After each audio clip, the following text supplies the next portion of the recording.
All right, welcome to the deep dive. Today we're going to be talking about Guan Yu Oh, yeah. from the Three Kingdoms period in Hmm. China.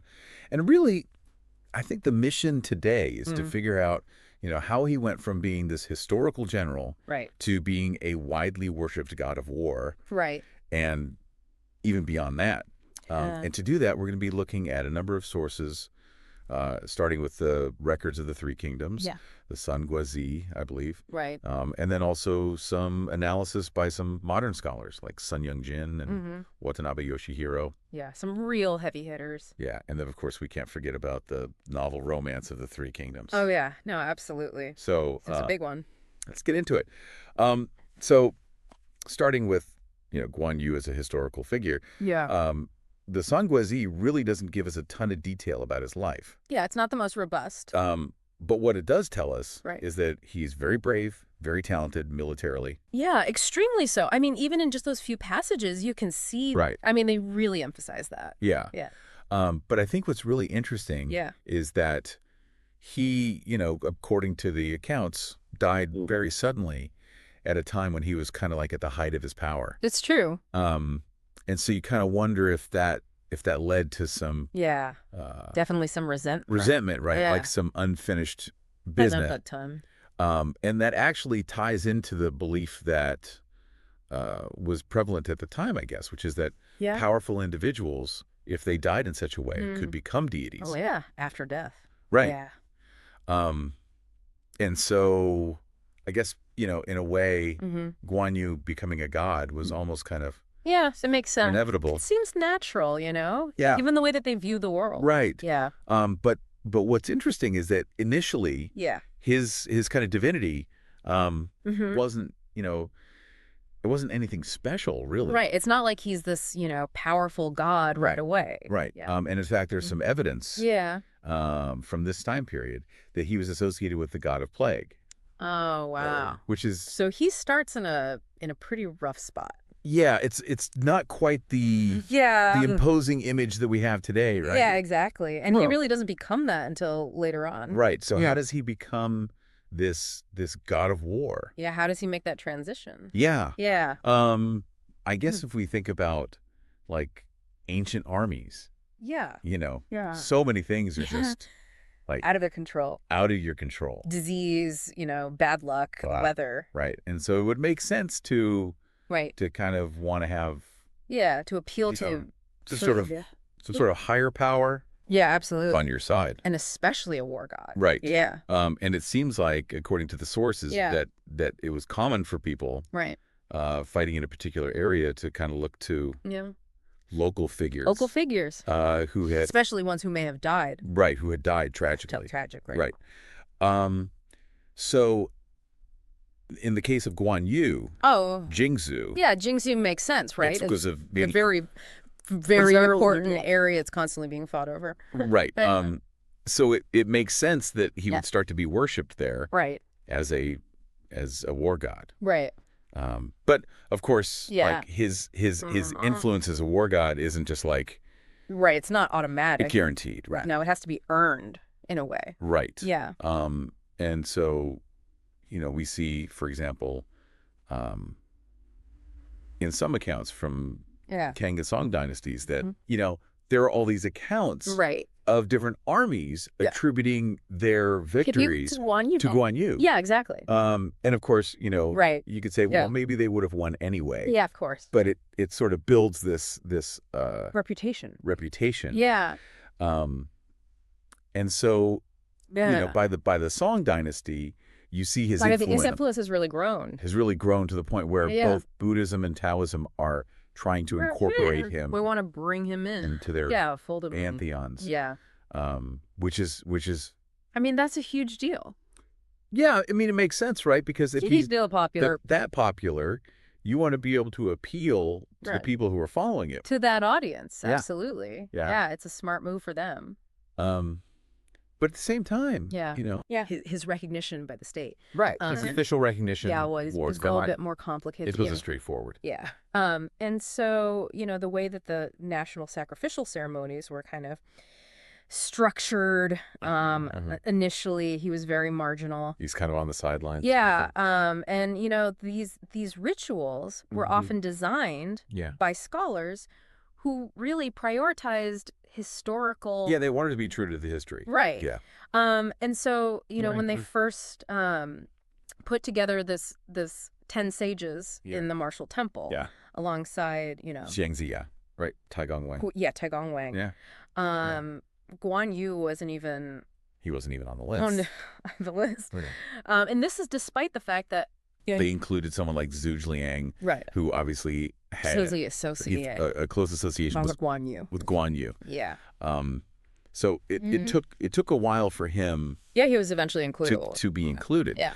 And it wasn't until the Tang Dynasty that he was actually Right. added to the roster They expanded the list, right? of sacrificial figures, Yeah. which had at that point grown to 64. Yeah, 64. A little more inclusive. Right. Yeah. But even then, his ranking was not particularly high. Yeah.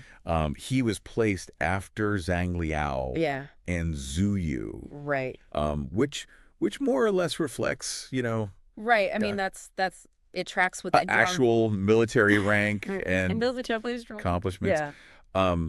But things start to change during the song and Yuan Dynasty. Things really take off in the Song and Yuan dynasties. It's a real. It becomes this national phenomenon. In popular worship. Yeah. Soldiers are praying to him. Asking for his blessing. Before battles. Right. Ordinary people. Before they go into battle. Are seeking his support. Right. In times of conflict and turmoil. But his status within the official martial temple. Yeah, he's still kind of was unstable. Right. Yeah.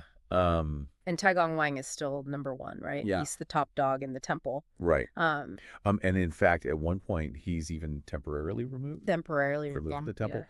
Yeah. So it's really. Yeah, there's a lot of back and forth. Yeah. And I think the real turning point comes in the Ming Dynasty. Yeah, the Ming is big. When Zhu Yuanzhang makes this kind of interesting policy change. He shakes things up. Where he abolishes the sacrifices to... He abolishes the sacrifices to Taigong Wang. The Temple of the Martial King. And the entire Temple of the Martial King. I mean... And his reasoning was really... It was a big move. Interesting. Yeah. He argued that Taigong Wang, being a subject of the king of Zhu. Yeah, subject of the Zhu king. Yeah, shouldn't be honored with the title of king. I'd have the title of king. When the emperor himself holds that title. Right, a little bit of a power play. And so, it's this decision, which wasn't really... That wasn't directly aimed at Guan Yu. About Guan Yu. Yeah. Ends up creates this void. Official military worship. In official military worship. Yeah. Because now there's no top dog in the martial temple. Guan Yu, who already had. And Guan Yu's right there. This huge population following is kind of perfectly ready to step in. Positioned and kick over that. To step into that void. Yeah. And not long... And the court was... The imperial court establishes the first official temple to Guan Yu. Yeah, they officially recognize him. In the capital. Yeah. Right. And build him a temple. In the capital, no less. A big deal. So this is really kind of the moment. That's kind of the when he becomes officially recognized. Right. It's interesting, too, because his story doesn't just, stay in China. Right. He spreads beyond China. Right. Yeah. It spreads to other parts of East Asia. Yeah, especially Korea. Most notably, I guess, Korea. Right. And there's this really, really interesting... There's a great anecdote from one of our sources. About this, where initially, the Korean envoys who are, very concerned with, proper Confucian ideals. Yeah, very concerned with. And state rituals and all that. The rituals. Look down. They look down on this popular worship of Guan Yu. Worship that they saw happening in the Ming Dynasty. Right. And they even wrote about it. Yeah. It was documented. We think this is lowbrow, a little vulgar. Even not quite up to our standards. Right. But then the Japanese invade Korea. The Japanese invade boat. During the Ming Dynasty. Yeah. And the Ming army, And of course, the Ming army comes to help. worships Guan Yu. Right. And so they ask the Korean king to participate in these rituals. Yeah. And he's kind of the Korean king is kind of reluctant. Yeah, he's not super enthusiastic about it. Yeah. There's actually this one account. Yeah. Where they're on their way going to a temple to a Guan Yu ritual, and it starts raining really hard. Yeah. And some people in the Korean entourage. Some of the people in the Korean kings, Hey, maybe this is a sign. It's like, oh, maybe this is a sign. Maybe we should turn back. Right. But the Ming general is like, no. General insisted and was like, no. This is a sign that Guan Yu's going to intervene. That Guan Yu is about to, intervene. Yeah. And so they build a Guan Yu temple in Seoul. Right. They have these joint worship ceremonies. Perform the rituals. And then Toyotomi. And lo and behold, Toyotomi Hideyoshi, who's the leader of Japan, dies. Japanese dies. And the Japanese withdraw. Right. And so, of course, the Koreans are like, well...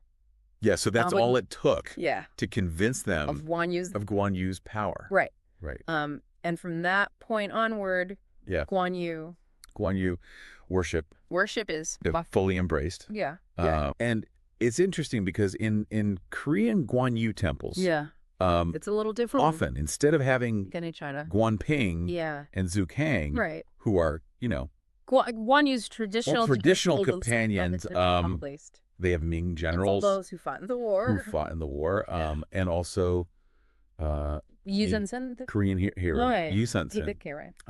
So it's this really interesting kind of Guan Yu worship adaptation of the it's really interesting worship. Yeah. Okay. So now let's talk about Guan Yu as a symbol of loyalty and righteousness. Yeah. And there's an interesting misconception point about his literacy. There's a Western scholar who misinterpreted a letter that was attributed to Guan Yu, right? And suggested that this was they thought it was the only evidence that he could read of his literacy. Yeah, and then they compared him to European knights who they assumed were illiterate. Right. Which I mean, I guess you could say projecting is just projecting European ideas onto China. Yeah. But what our sources point out is that a general of Guan Yu's stature, a general of his level, would have absolutely had scribes write for him. Who could write for him? So the lack of letters in his own hand. Furthermore, doesn't really mean anything at this time in China. Yeah. Literacy among military leaders. You were expected to be literate? Was expected. If you were in a position like that.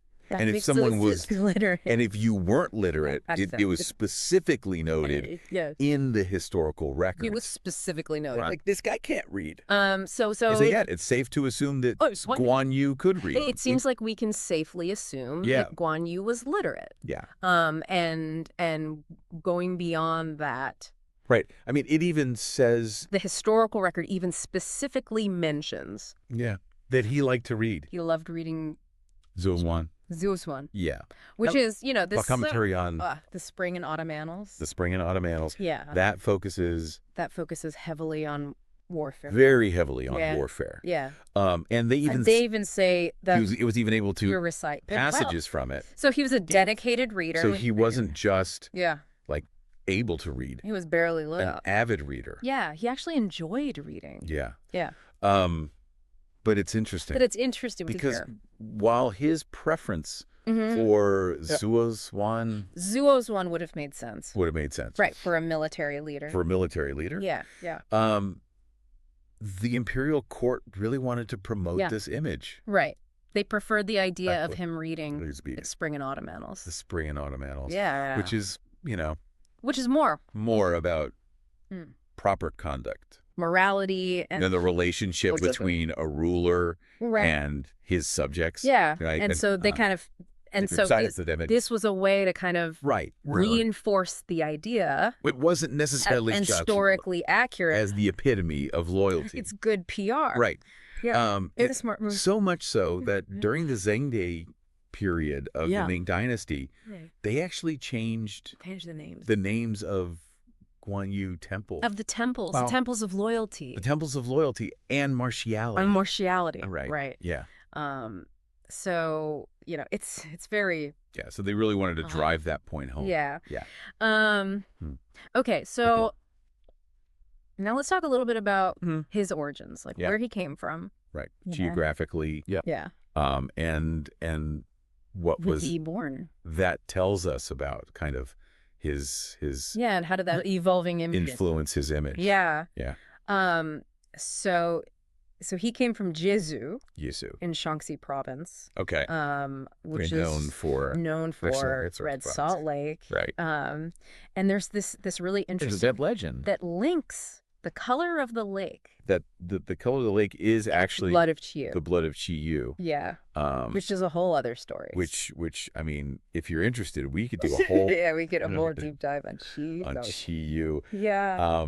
But it leads to all these stories of, It leads to these great stories of Guangdong fighting Shu.